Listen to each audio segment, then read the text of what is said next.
Mhm. J'ai perdu mes repères. Jonas est employé dans une entreprise de négoce à Cotonou. Depuis 2 mois, il boit du noir et son univers s'assombrit.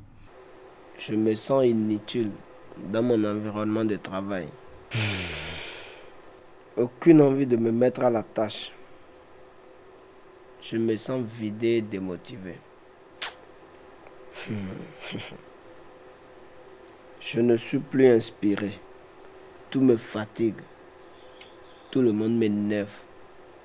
Il traverse un syndrome d'épuisement professionnel, plus communément appelé burn-out. Le burn-out est un signal d'alarme.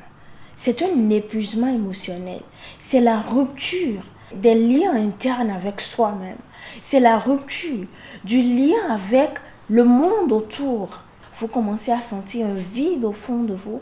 Quand vous êtes une personne, homme ou femme, vous aviez des besoins. Et quand vous travaillez quelque part, ou par exemple, avant la fin de chaque fin du mois, vous êtes obligé de prêter, d'être sur des dettes, alors que vous vous levez de votre chez. Tous les matins, les gens vous voient habillés. Tout le monde dit, mais il fait du bon travail.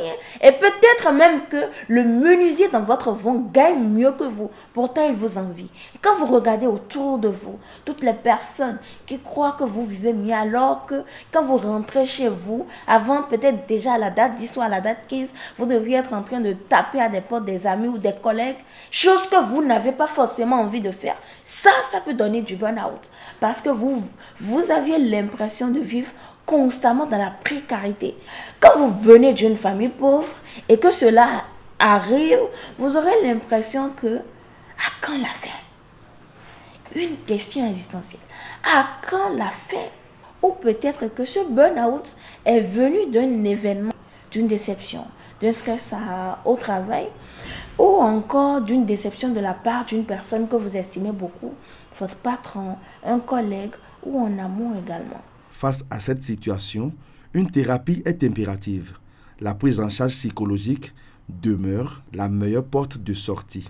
Un cas de burn-out qui n'est pas pris en charge peut engendrer une dépression.